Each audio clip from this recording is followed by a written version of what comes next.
Hello दोस्तों, नमस्कार। मैं राकेश चंद्र जायसवाल आप लोगों को आज हम पढ़ाने चल रहे हैं मानवाधिकार संरक्षण अधिनियम। मानवाधिकार संरक्षण अधिनियम 1993। मानवाधिकार संरक्षण अधिनियम 1993 में बना और यह अधिनियम 28 सितंबर 1993 में प्रारंभ हुआ।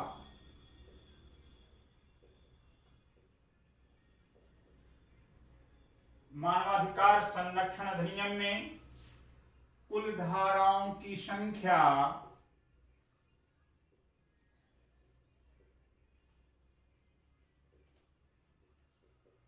43 है, 43। अंग्रेजी में धाराओं को सेक्शन कहते हैं, यानी 43 सेक्शन है टोटल इस संरक्षण अधिनियम में। और इस अधिनियम में कुल अध्याय यानी लेसन 8 है। 1993 के पहले हमारी व्यवस्था में मानवाधिकार संरक्षण जैसी कहीं कोई बातें नहीं थी। एक बात और बतला दूं, 2006 में हमारी संसद के द्वारा इस अधिनियम में एक नया शब्द जोड़ा गया, संरक्षण यानी प्रोटेक्शन। अर्थात 2006 से पूर्व मानवाधिकार अधिनियम 1993 इसका नामकरण था, लेकिन 2006 में संरक्षण शब्द इसमें समाहित कर दिया, इसलिए 2006 से अब इसका नाम हो गया मानवाधिकार संरक्षण अधिनियम। तो सवाल ये उठता है, संरक्षण शब्द जोड़ देने से क्या लाभ हुआ? लाभ यह हुआ कि जब संरक्षण शब्द जुड़ गया तो यह अधिनियम अधिक व्यापक हो गया, व्यापक हो गया। और व्यापक होने के साथ ही साथ, विस्तृत होने के साथ ही साथ यह मानवाधिकार संरक्षण अधिनियम उन लोगों को संरक्षण देना प्रारंभ कर देगा जिनका मानवाधिकार का उल्लंघन हुआ है। तो फिर सवाल ये उठता है, मानवाधिकार क्या है? ह्यूमन राइट्स किसे कहते हैं? हमारे संविधान में ह्यूमन राइट्स मानवाधिकार का कहीं पर स्पष्ट रूप से व्याख्या नहीं किया गया है, लेकिन मानवाधिकार का आशय यह है कि मानव का वह अधिकार जो हमें जन्म से, बाई बर्थ जो हमें प्राप्त होता है, जिस अधिकार को न कोई छीन सकता है, न कोई कम कर सकता है, ना ही उसे स्थगित किया जा सकता है, यह मानवाधिकार का आशय है। मित्रों, आप सभी जानते हैं कि दुनिया में पहली बार मानवाधिकार सार्वभौमिक रूप से उपस्थित हुआ संयुक्त राष्ट्र संघ के द्वारा 10 दिसंबर 1948 को, और तभी से 10 दिसंबर को हम लोग पूरी दुनिया में अंतर्राष्ट्रीय मानवाधिकार दिवस के रूप में हम लोग मनाते हैं, जिससे पूरी दुनिया में यह संयुक्त राष्ट्र संघ के द्वारा एक मैसेज दिया गया कि प्रत्येक कीमत पर प्रत्येक देश अपने नागरिकों की गरिमा का, उनकी मर्यादा और प्रतिष्ठा को बनाने का लगातार प्रयत्न करे, विशेषकर महिलाओं को, बच्चों को, और जो समाज का सबसे कमजोर और पिछड़ा गरीब है उसके अधिकारों का और संरक्षण होना चाहिए। उसी समय 1948 के दौरान ही आप सभी जानते हैं कि भारतीय संविधान सभा के द्वारा भारतीय संविधान की रचना की जा रही थी।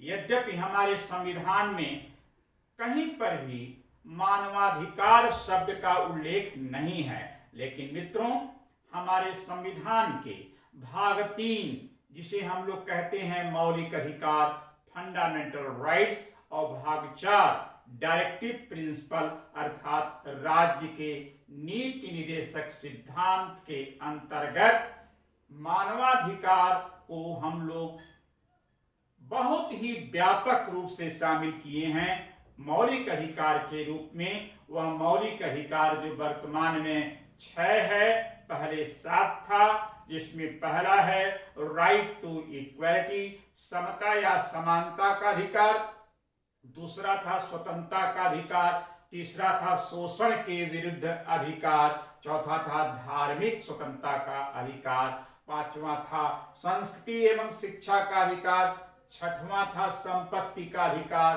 और सातवां था संवैधानिक उपचारों का अधिकार।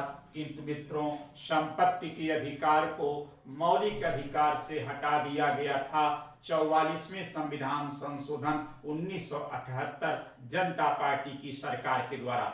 तो भारत में मौलिक अधिकार के ही अंतर्गत मानवाधिकार का व्यापक और विस्तृत दृष्टिकोण अपनाया गया है और नीति निदेशक सिद्धांत के अंतर्गत हमारे संविधान निर्माताओं ने भारत को कल्याणकारी राज्य घोषित किया है, वेलफेयर स्टेट। और वेलफेयर स्टेट का आधार ही है मानवाधिकार को व्यापक बनाना, उसका संरक्षण करना, ताकि हिंदुस्तान के प्रत्येक नागरिकों को गर्व से अपने अस्तित्व, अपने चरित्र और अपने जीवन और अपनी महत्वाकांक्षा को प्राप्त करने में किसी भी प्रकार का कोई कठिनाई न होने पाए।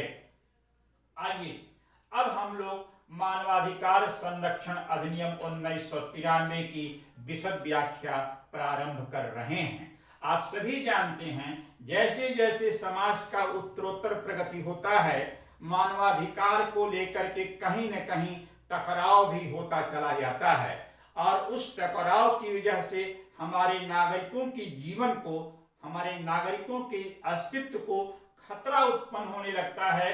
तो इसलिए हमारी इंडियन पार्लियामेंट ने 1993 में यह महसूस किया कि भारत में अब समय आ गया है मानवाधिकारों के संरक्षण की व्यवस्थाएं किया जाए, इसलिए यह अधिनियम पारित हुआ था। हमारे मानवाधिकार संरक्षण अधिनियम जो मैंने कहा 28 सितंबर 1993 को प्रारंभ हुआ, जिसमें कुल धाराओं की संख्या 43 है, कुल अध्याय 8 है और वर्ष 2006 में इसमें एक नया शब्द जोड़ दिया गया, संरक्षण। 6 से पहले मानवाधिकार अधिनियम 1993 था, लेकिन 2006 में संरक्षण आ गया, जिससे यह बदल करके हो गया मानवाधिकार संरक्षण अधिनियम 1993। अब आइए हम लोग धाराओं के सेक्शन में क्या क्या कहा गया है और उसका जरा अध्ययन प्रारंभ करते हैं। तो हम धारा 1 से प्रारंभ करते हैं। सेक्शन 1। सेक्शन 1 कहता है, इस अधिनियम का संक्षिप्त नाम विस्तार यानी व्यापकता और प्रारंभ होना। इसका मतलब धारा 1 क्लियर करता है कि इस अधिनियम का नाम होगा मानवाधिकार संरक्षण अधिनियम 1993 और विस्तार का मतलब यह अधिनियम पूरे भारत में लागू होगा सिवाय जम्मू एंड कश्मीर को। जम्मू कश्मीर की सरकार इस अधिनियम को अनुसूची 7 के अंतर्गत मिले अधिकारों के तहत लागू करेगी और प्रारंभ का मतलब यह अधिनियम का प्रारंभ हुआ अर्थात लागू हुआ तो 28 सितंबर 1993 में यह लागू हुआ। अब हम लोग धारा 2D यानी 2 का D कहता है, इस अधिनियम को परिभाषित किया गया है, डिफिनेशन किया गया, डिफाइन।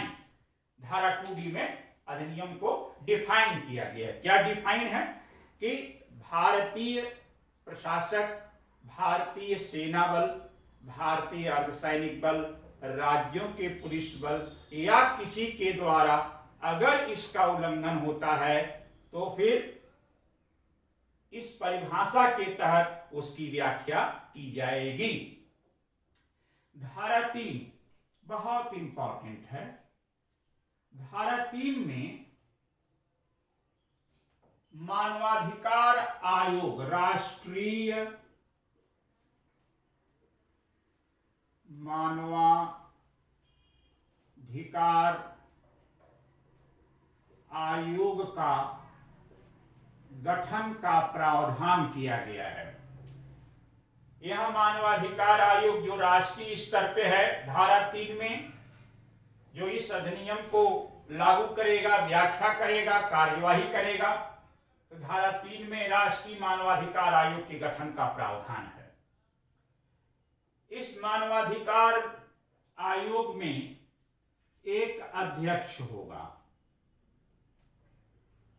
चेयरमैन, जो इसमें एच.एल. दत्तू साहब हैं, और इस आयोग में 4 सदस्य होंगे।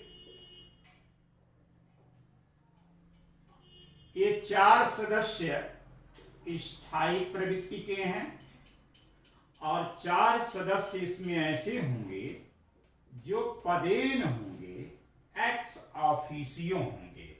तो आइए हम एक एक को आपको स्टडी कराते हैं। एक अध्यक्ष हो गया, 4 स्थायी सदस्य हो गए, 4 पदेन, टोटल में करके 8 सदस्य हो गए। अब अध्यक्ष और सदस्य कौन होंगे, उनकी क्या योग्यता होगी, इसको हम लोग समझें और जानें। अध्यक्ष के पद पर हमेशा retired chief justice of India, Bharat के सर्वोच्च न्यायालय के प्रधान न्यायाधीश की अध्यक्ष के पद पर नियुक्ति होगी, यह इसकी योग्यता है। और जो 4 सदस्य स्थायी हैं, उस 4 सदस्य में से एक जो सदस्य है वह सुप्रीम कोर्ट का कोई निवर्तमान या सेवानिवृत्त न्यायाधीश होगा। दूसरा जो सदस्य होगा इसमें, वह हाई कोर्ट का रिटायर्ड चीफ जस्टिस होगा। और शेष 2 सदस्य ऐसे होंगे जिन्हें मानवाधिकार के क्षेत्र में व्यापक कार्य करने का अनुभव प्राप्त हो। ये है योग्यता। फिर से सुन लें, अध्यक्ष के पद पर हमेशा सुप्रीम कोर्ट का chief justice of India retired होगा, और जो 4 सदस्य होंगे उसमें से एक सदस्य सुप्रीम कोर्ट का निवर्तमान या रिटायर्ड जज होगा, दूसरा हाई कोर्ट का मुख्य न्यायाधीश जो रिटायर्ड होगा या निवर्तमान होगा, और शेष 2 जो सदस्य होंगे वह मानवाधिकार के क्षेत्र में व्यापक अनुभव और कार्य करता रहा हो, उनको अपॉइंटमेंट किया जाएगा। ये जो 4 पदेन सदस्य हैं, ये 4 भी पदेन सदस्य कौन होंगे? नंबर 1 राष्ट्रीय महिला आयोग की अध्यक्ष पदेन सदस्य होगी। नंबर 2 राष्ट्रीय अनुसूचित जाति आयोग का अध्यक्ष इसका पदेन सदस्य होगा। नंबर 3 राष्ट्रीय जनजाति आयोग का अध्यक्ष इसका पदेन सदस्य होगा। नंबर 4 राष्ट्रीय अल्पसंख्यक आयोग का अध्यक्ष इसका पदेन सदस्य होगा। तो 4 पदेन सदस्य, 4 स्थायी, 8 सदस्य, एक अध्यक्ष हो गया। इनसे मिलकर के राष्ट्रीय मानवाधिकार आयोग का गठन किया जाएगा। राष्ट्रीय मानवाधिकार आयोग का मुख्यालय भारत की राजधानी में होगा। यद्यपि इसकी मुख्यालय भारत के किसी भी संप्रभु क्षेत्र में बनाया जा सकता है। धारा 3(4), धारा 3 का 4 अंडर सेक्शन 4, अंडर सेक्शन 4 कहता है कि राष्ट्रीय मानवाधिकार आयोग को प्रशासनिक कार्यों में सहायता देने के लिए एक महासचिव होगा, जनरल सेक्रेटरी, जिसे हम लोग सीईओ, चीफ एग्जीक्यूटिव ऑफिसर, मुख्य कार्यकारी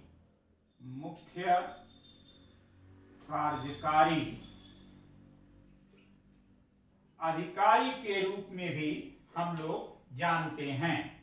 इस पद पर सीनियर आईएएस ऑफिसर या आईपीएस ऑफिसर को अपॉइंटमेंट किया जाता है।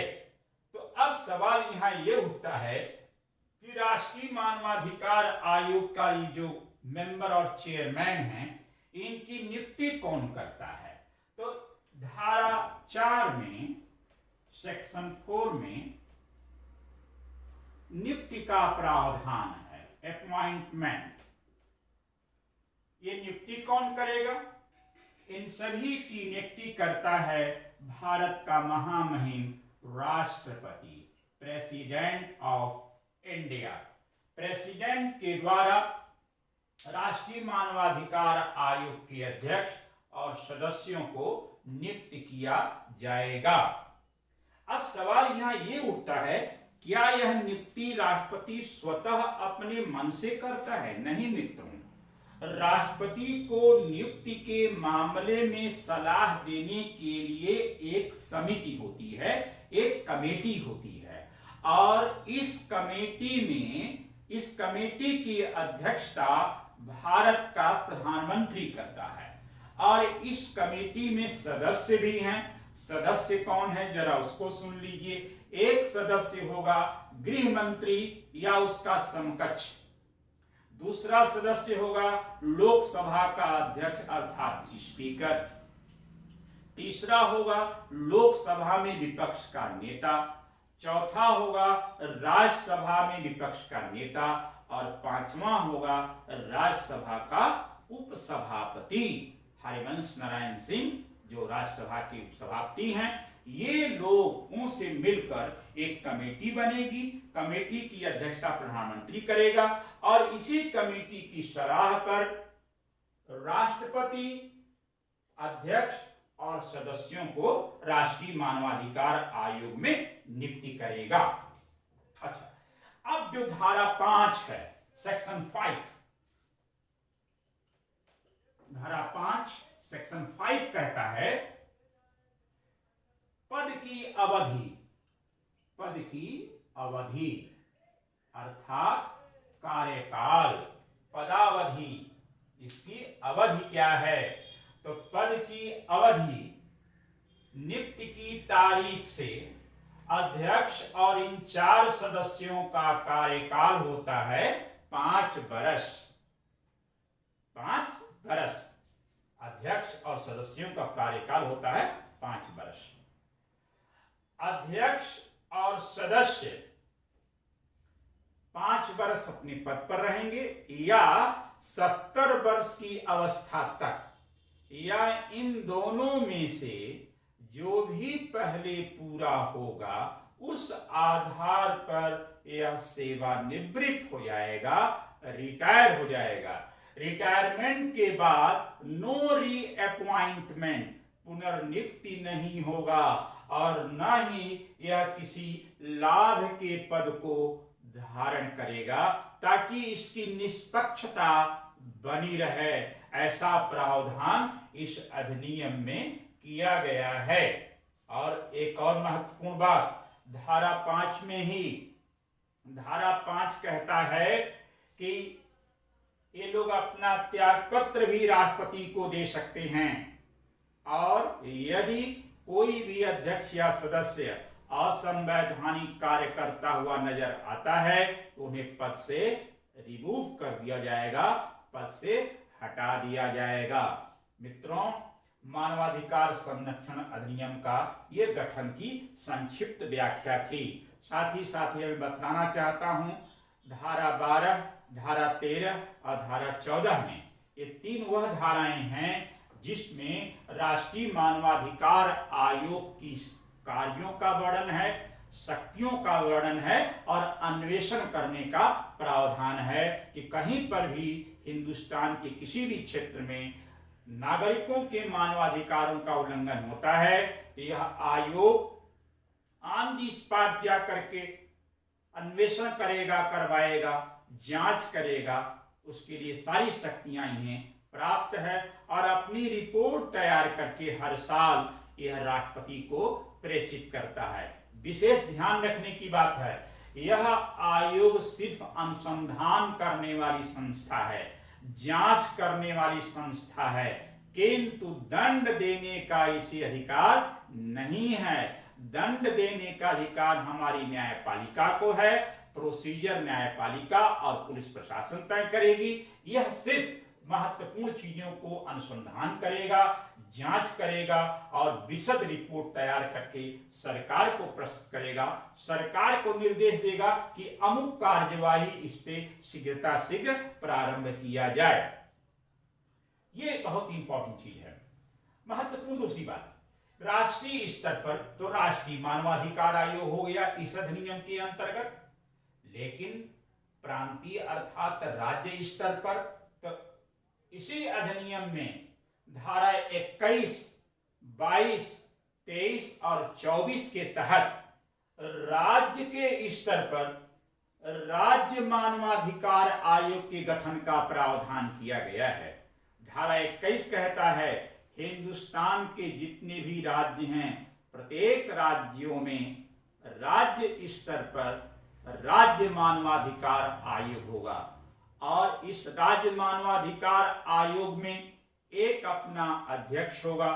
अध्यक्ष के पद पर हमेशा उस राज्य का या किसी भी अन्य राज्य के हाई कोर्ट का रिटायर्ड चीफ जस्टिस को अपॉइंटमेंट किया जाएगा और जो सदस्य होंगे उसमें 2 सदस्य होते हैं। एक सदस्य हाई कोर्ट का रिटायर्ड जज होगा या जिला न्यायालय का जनपद न्यायाधीश जो अपने पद पर कम से कम 7 ईयर तक न्यायाधीश का कार्य करने का अनुभव हो, और एक उसमें ऐसा सदस्य होगा जो मानवाधिकार के क्षेत्र में व्यापक अनुभव और कार्य किया हो। मित्रों, इनकी नियुक्ति कौन करेगा? राष्ट्रीय मानवाधिकार आयोग की नियुक्ति राष्ट्रपति करता है और राज्य मानवाधिकार आयोग की नियुक्ति करेगा राज्यपाल यानी गवर्नर। गवर्नर नियुक्ति करेगा अपने राज्य मानवाधिकार आयोग के अध्यक्ष सदस्य को। लेकिन राज्यपाल यहां पर स्वतः अपने मन से नियुक्ति नहीं करेगा, बल्कि उनको सलाह देने के लिए एक कमेटी होगी और कमेटी का अध्यक्षता करेगा प्रदेश का मुख्यमंत्री। प्रदेश के मुख्यमंत्री की अध्यक्षता में समिति बनेगी और उस समिति में सदस्य भी होंगे। एक सदस्य होगा प्रदेश का गृह मंत्री या उसका समकक्ष, दूसरा होगा विधानसभा का स्पीकर, तीसरा विधानसभा में विपक्ष का नेता। यदि उस प्रांत में विधान परिषद है तो विधान परिषद का सभापति और विधान परिषद में जो नेता प्रतिपक्ष है वह भी इसमें शामिल होंगे। यदि उस राज्य में विधान परिषद नहीं है तो कोई बात नहीं है। यह प्रावधान धारा 21 करता है और धारा 22 करता है। अब सवाल यह उठता है कि राज्य मानवाधिकार आयोग का कार्यकाल क्या होगा? तो राज्य मानवाधिकार आयोग का भी कार्यकाल 5 वर्ष नियुक्ति की तारीख से और 70 वर्ष की अवस्था तक या इन दोनों में से जो भी पहले पूरा होगा उस आधार पर वह सेवानिवृत्त हो जाएगा। सेवानिवृत्ति के बाद नो रीअपॉइंटमेंट यह प्रावधान किया गया है ताकि वह भी निष्पक्ष रहे। राज्य मानवाधिकार आयोग में भी एक मुख्य कार्यकारी अधिकारी होगा जो सचिव कहलाएगा, जिसकी नियुक्ति राज्यपाल करता है। इसका कार्यकाल सुनिश्चित नहीं है, इस पद पर प्रायः आईपीएस को समय समय पर लाया जाता है और हटाया जाता है। अब सवाल यहां यह उठता है कि यदि राज्य मानवाधिकार आयोग का अध्यक्ष और सदस्य अपना त्याग पत्र देना चाहे तो उसे किसे त्याग पत्र देगा? तो यकीनन राज्यपाल को देगा। और यदि अध्यक्ष या सदस्य पद की अवहेलना करते हैं, अनैतिक हो जाती हैं, असंवैधानिक हो जाते हैं तो उन्हें उनके पद से रिमूव कर सकता है राज्यपाल, यानी उन्हें पद से हटा सकता है। और महत्वपूर्ण बात, राज्य मानवाधिकार आयोग की जो शक्तियां कार्य है वह राष्ट्रीय मानवाधिकार आयोग जैसा ही है। जो राष्ट्रीय मानवाधिकार आयोग को धारा 12, 13, 14 में जो शक्तियां प्राप्त हैं वही सारी शक्तियां राज्यों के मानवाधिकार आयोग को दिया गया है, जिसका उल्लेख धारा 29 में किया गया है। आर्टिकल 29 या सेक्शन 29 कहता है सभी राज्य मानवाधिकार आयोग की वही शक्तियां प्राप्त होंगी जो राष्ट्रीय मानवाधिकार आयोग को धारा 12, धारा 13 और धारा 14 में प्राप्त है। धारा 30 कहता है कि जब हमारा राज्य मानवाधिकार आयोग या राष्ट्रीय मानवाधिकार आयोग जब मामले की तहकीकात कर लेगा, जांच कर लेगा, अनुसंधान कर लेगा, तो कार्यवाही करने के लिए सभी राज्यों में सभी राज्य की सरकारें अपने अपने हाई कोर्ट के मुख्य न्यायाधीश की सलाह पर प्रत्येक जिलों में मानवाधिकार न्यायालय का गठन किया जाएगा और यह मानवाधिकार न्यायालय का जो गठन होगा वह सत्र न्यायालय को ही बनाया जाएगा, ऐसा इसमें प्रावधान किया गया है। और धारा 31 कहता है कि मानवाधिकार संरक्षण का जब मामला सत्र न्यायालय या मानवाधिकार न्यायालय में प्रस्तुत होगा तो एक लोक अभियोजन अधिकारी एपीओ की नियुक्ति की जाएगी जो अपने अधिकारी के रूप में कम से कम 7 ईयर तक कार्य करने का अनुभव हो ताकि वह सहायता कर सके इस मामले को, मानवाधिकार आयोग के संरक्षण के मामले को। यह प्रावधान किया गया है जो बहुत ही इंपॉर्टेंट है। तो मानवाधिकार आयोग जब से अपने देश में बना है 1993 से लेकर के 2000 हम लोग 20 में आ गए हैं, लगातार नागरिकों के अधिकारों का संरक्षण व्यापक है। राष्ट्रीय मानवाधिकार आयोग का कार्यालय है नई दिल्ली में और सभी राज्यों के अपने अपने राज्य की राजधानी में इस आयोग का मुख्यालय बनाया गया है और उस मुख्यालय में ईमेल के द्वारा, पत्रों के द्वारा, मैसेज के द्वारा आप अपने अधिकारों की संरक्षण के लिए गुहार लगा सकते हैं। Thank you.